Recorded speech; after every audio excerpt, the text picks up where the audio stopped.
হে সমস্ত জগতবাসী, আজকে ছোটোখাটো একটা আলোচনা নিয়ে আপনাদের সামনে হাজির হলাম। সে আলোচনাটি হলো, দেখুন, এই পৃথিবীর এমন কোনো মানুষ আছে যে সুখ চায় না? যে পৃথিবীর সমস্ত মানুষই সুখ চায়, কিন্তু দেখেন প্রত্যেকটা বিষয়েই আমরা যদি খেয়াল করি, দুঃখ ছাড়া কিন্তু সুখের কখনোই দাম নেই। দেখেন, আমরা কি বলি, আলোকিত, আলো খুব ভালো। একটা জিনিস দেখেন, যে আলো যদি ভালো হয় তাহলে অন্ধকার খারাপ কিসে? অন্ধকার না থাকলে আলোর কি কোনো মূল্য আছে?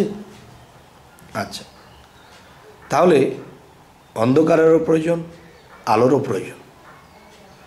তো এখন যে কথাটি যে কথাগুলো আপনাদের সামনে তুলে ধরব, সেটি হলো যে মানুষ পৃথিবীতে জঘন্য খারাপ কিছু যখন করে ফেলে, তখনই কিন্তু সেই মানুষটা একটা সময় সুপথে আসে।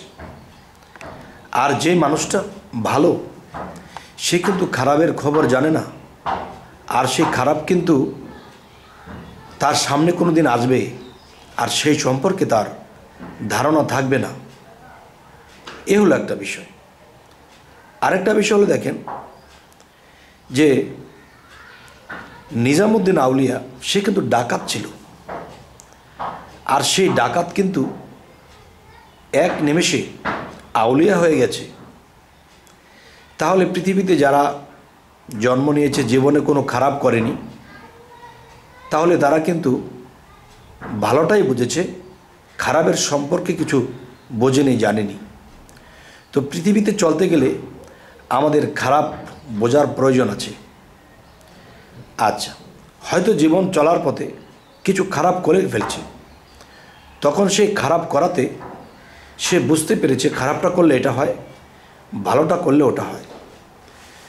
আচ্ছা, তো আজকের মূলে যে কথাটি আমি বলবো, যে আমরা কখনো খারাপকে খারাপ বলবো না।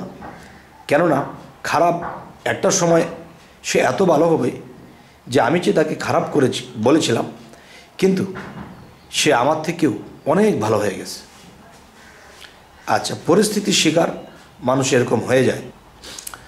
তো বাকি যে আলোচনাটি আপনাদের সামনে করব, সেটি হলো, দেখেন, মানুষ যখন কোনো মুর্শিদ ধরে, যে মুর্শিদ ধরার পরে আমি কিছু দেখি না, আউলিয়া হতে পারছি না, আমি ভালো হতে পারছি না, তাহলে মুর্শিদ ধরে আমার কী লাভ হলো? দেখেন, যে মানুষ যখন বাহ্যিক জগতে শিক্ষা অর্জন করে, তখন কিন্তু তার নার্সারি থেকে তিনি ভর্তি হলে দেখা যায় সে ম্যাজিস্ট্রেট হবে, ইঞ্জিনিয়ার হবে, ডাক্তার হবে। আপনি দেখেন, সে কিন্তু একটা দিনও পড়ালেখায় গ্যাপ দেয়নি, টাইম টু টাইম স্কুলে গিয়েছে, টাইম টু টাইম পড়েছে। তারপরে 25-30 বছর বয়স যখন হয়, তখন সেই ব্যক্তিটা একটা সময় ম্যাজিস্ট্রেট হয় বা একটা সময় ডাক্তার হয়। তাহলে অনেক ত্যাগ, অনেক কষ্টের পরে হয়েছে। তো যারা বলে মুর্শিদ ধরেছি, মুর্শিদ ধরে আমরা কিছু পেলাম না, কিছু দেখলাম না, কিছু হলাম না, কিন্তু আপনারা কিন্তু এটা অবশ্যই এই কথাটা বুঝবেন যে মানুষ কিন্তু মুর্শিদ ধরেন কামেল মুর্শিদ ধরার পরেও কিন্তু সেই লোকটা, তার মুর্শিদ তাকে যেই নিয়ম দিয়েছে, যেই কর্ম দিয়েছে, যেই সাধনা দিয়েছে, যেই চরিত্র দিয়েছে, সেটা তিনি কিছুই করেন নাই। এবং কি দেখা যায়, একটা জিনিস হলো যে মুর্শিদের দরবার ভক্তের কাবাগর। আবার বলা হয়েছে, স্কুল খুইলা সেরে মাওলায় স্কুল খুইলাছে। তাহলে মাওলায় যে স্কুল খুলেছে সেটা কোনটা? সেটা হলো মুর্শিদের দরবারে আধ্যাত্মিক শিক্ষা দেয়, রুহানি জগতের শিক্ষা দেয়, আত্মজগতের শিক্ষা দেয়, সৃষ্টি জগতের শিক্ষা দেয়। তো এখন মুরিদ হওয়ার পরে সেই ব্যক্তিটি কখনো সাধনাও করলো না, আর সেই মুর্শিদের দরবারে শিক্ষা নেওয়ার জন্য আর আসলো না। 6 মাসে 9 মাসে একবার মনে চেয়েছে, এসেছে, একটু দেখাশোনা করে চলে গেছে। তাহলে সে কিছুই করলো না। তাহলে বাহ্যিক জগতে যারা নার্সারি থেকে পড়ালেখা বাচ্চাকালে শুরু করেছে, সে 25-26 এরকম 30 বছর পর্যন্ত সেই লোকটি পড়ালেখা করে সে ম্যাজিস্ট্রেট হয়েছে, উকিল হয়েছে, বা যে কোনো একটা কিছু হয়েছে। কিন্তু দেখেন যে যারা মুর্শিদ ধরল, তারা নিয়মিতভাবে আসেনি, শিক্ষা নেয়নি, সাধনা করেনি, যেই চরিত্রের শিক্ষা দেওয়া হয়েছে সেটাও করেনি, যার ফলে তারা যেরকমটা সেরকমই রয়েছে। কিন্তু মানুষের কাছে বলে বেড়ায়, আরে একটা পীর ধরেছিলাম, কিছুই দেখি না, কিছুই পাই না, কিছুই বুঝলাম না। তাহলে আপনি যখন নার্সারিতে ভর্তি হয়েছেন, আপনি কিন্তু 6 মাস পর পর স্কুলে যাননি, প্রতিদিন গিয়েছেন। কাঁধের মধ্যে 5-7 কেজি ওজনের বই নিয়ে চলে গেছেন। যদি না গিয়েছেন, কোনো দিন অলসতা করেছেন, বাবা মা তাগিদ দিয়েছে, পিটিয়েছে, স্কুলে পাঠিয়েছে এবং নিয়মিত ঘরে পড়েছে। তো এখন দেখা যায় কোনোটাই করা হয়নি। তাহলে সেই নার্সারিতেই পড়ে থাকবে। আর সে যদি বলে আমি স্কুলে ভর্তি হয়েছি, মাস্টার আমাকে কিছু শিক্ষা দিল না, এখানে গিয়ে কোনো কিছু শিখতে পারলাম না, কেন? আপনি ভর্তি হয়ে তো আপনি তো স্কুলে যাননি, মাস্টারের কাছে পড়েননি, তাহলে আপনি কীভাবে হবেন? ঠিক আধ্যাত্মিক জগৎ, এই শিক্ষা অর্জন করলে মানুষের আত্মার মুক্তি নেবে, জন্ম জন্মান্তর থেকে বেঁচে যাবে, দোজক থেকে বেঁচে যাবে।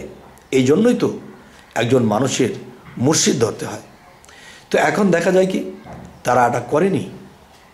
না করার ফলে তারা কিছু দেখতে পায় না, কিছু হয়নি, কিছু বোঝেনি। আবার কোনো কোনো ভক্ত আছে, তারা বায়াত হওয়ার পরে দূরে থাকলে খবর নিয়েছে, বা মুর্শিদের দেওয়ার বইটা পড়েছে, বা নাম জপেছে, সাধনাগুলো করেছে, সুযোগ পেলে এসেছে, তখন মুর্শিদ তাকে মনে রাখে। একটা কথা বলা হয়, ফাসকুরুলি আসকুরকুম আসকুরুলি ওয়ালা তাকফুরুন। একটি কথা আছে যে তুমি যদি আমার দিকে আসো তাহলে আমি তোমার দিকে যাই, তুমি যদি আমার দিকে তাকাও তাহলে আমি তোমার দিকে তাকাই, তাহলে তুমি যদি আমার দিকে প্রেমের নজরে আসো তাহলে আমি তোমার দিকে প্রেমের নজরে যাই। তাহলে আমাদের আগ্রহ না থাকলে তিনিও করবেন না। তাহলে আমরা এই পৃথিবীতে শুধু ভুল করে যাচ্ছি, আর আমাদের ভুলগুলো আমরা চোখে দেখি না। অনেক লোক, হাজার লোক যদি একজন কামেল মুর্শিদের কাছে বায়াত গ্রহণ করে, এর মধ্যে 2-4 জন আউলিয়া হয়ে যায়। কেন? তারা যেদিন বায়াত গ্রহণ করেছে, মুর্শিদের খাতায় নাম দিয়েছে, সেই দিন থেকে তিনি কর্ম, আমল, চরিত্র সমস্ত কিছু ঠিক রেখেছে। তিনি রুহানিভাবে স্বপ্নের মাধ্যমেও মুর্শিদের সাক্ষাৎ পাচ্ছে। মুর্শিদ বলছে, বাবা তোমার এই নাম ডাক, তোমার এই সাধনা, তোমার এই আমল, আমি খুশি হয়েছি, তুমি সাকসেস হয়েছো, তুমি আজকের পর থেকে এই সাধনাগুলো করো। তাহলে যে করলো না, সে কিন্তু মানুষের কাছে বলে ফেলল, দেখেন আমি মুর্শিদ ধরে আমার কী লাভ হলো, আমি কিছু পাই না, কিছু দেখি না। এই ধরনের লোক কিন্তু পৃথিবীতে অনেক আছে। আপনারা কে বলেন? যদি আমার কথা সত্য হয় তো অবশ্যই কমেন্টে জানাবেন।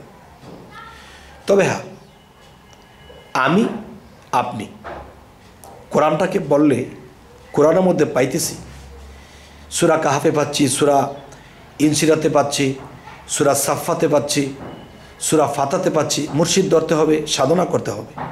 কিন্তু দেখা যায় আমরা ধরেছি, কোরআনে আছে বিদায়, বা মানুষে ধরেছে, আমিও ধরেছি, কিন্তু আমরা সেই কর্ম কিছুই করিনি, যার ফলে আমাদের এই অধঃপতন। তবে আজকের কথাগুলো আপনাদের কাছে পেশ করা হলো। এই কথাগুলো কি আপনারা কোন পিঠে নেবেন? আমি কি সঠিক বলেছি না বেঠিক বলেছি? দেখেন, মানুষ যখন নার্সারি থেকে পড়া শুরু করে, পড়তে পড়তে পড়তে পড়তে একটা সময় সে ম্যাজিস্ট্রেট হয়, ইঞ্জিনিয়ার হয়, বিজ্ঞানী হয়, হিসাব বিজ্ঞানী হয়, তাহলে সে অনেক শ্রম দিয়েছে, টাইম টু টাইম পড়ালেখা করার পরে হয়েছে। তাহলে যারা মুর্শিদের কাছে আসে, নিজকে চেনার জন্যে আসে, আল্লাহকে চেনার জন্যে আসে, আল্লাহকে দেখার জন্যে আসে, তো এখন সেই মানুষগুলো এই পর্যন্ত সীমাবদ্ধ। তারা কখনো এটা গুরুত্বভাবে নিয়মিত কিছুই করেনি। দেখেন, যে আল্লাহ নিরাকার, এই নিরাকারকে যদি আমাকে আকার রূপে পেতে হয়, তাহলে কতটুকু সাধনার কতটুকু ত্যাগ দিতে হবে, কিন্তু এগুলো কিছুই দেওয়া হলো না। আর বাহ্যিক জগতের যে পড়ালেখা এগুলা করে তারা কি করে, একদল ছেলেমেয়েরা আছে, বাবা লেখাপড়া করলে বাড়ি করবে, গাড়ি করবে, বড় কিছু হবে, মানুষের সম্মান দেবে, ভালো চলবে, ভালো খাবে, এই কথাগুলো বলে। আর এই কথাগুলো মাথায় রেখে যখন পড়ালেখা করে তখন চাকরি করতে গেলে ঘুষ খায়, ব্যবসাতে 2 নম্বরই করে। আর সাধনা, মুর্শিদ ধরার পরে যখন সাধনা করে, এটার মূল উদ্দেশ্য কি? আল্লাহ কি বলেছে? যে নিজেকে পবিত্র করলো সেই সফল কাম। তো সেই সফল কাম হতে হলে এবং আল্লাহকে পাইতে হলে, আল্লাহর সাথে বিলীন হতে হলে, আমার আত্মার উদ্ধার করতে হলে আমার আপনার কি করতে হবে? সেই জিনিসগুলো কিন্তু করা হলো না, যার ফলে আমরা ব্যর্থ জীবন। আর যে বাহ্যিক লেখাপড়া করেছি সেটাতে কিন্তু আমরা দুনিয়াতে সুখে থাকার জন্য করেছি, কিন্তু পরকালের জন্য কিছুই করলাম না। জানি না হে সমস্ত জগতবাসী, আজকের এই আলোচনা হয়তো কেউ মনে মনে বলবেন এ কথা কিন্তু বুঝি, জানি, তবে দেখেন, যদি আমার এই কথাগুলো কারো অন্তরে ধাক্কা লাগে, হায় রে আমরাও তো মুর্শিদ ধরেছি, মুর্শিদকে অপরাধী বানিয়ে কথা বলছি, আমরা কিছু দেখলাম না, পেলাম না, তাদের ভিতরে ধাক্কা লাগলে তারা যেন মুর্শিদকে মানে, সেই চরিত্র গঠন করে, সেই সাধনা, সেই আমলা করে, এরপরে সে একটি জায়গাতে পৌঁছাবে ইনশাল্লাহ। তবে আমাদের চ্যানেলটি অবশ্যই সাবস্ক্রাইব করে নেবেন এবং ফেসবুক হলে অবশ্যই ফলো করে নেবেন, এবং সকলেই ভালো থাকবেন। আল্লাহ হাফিজ।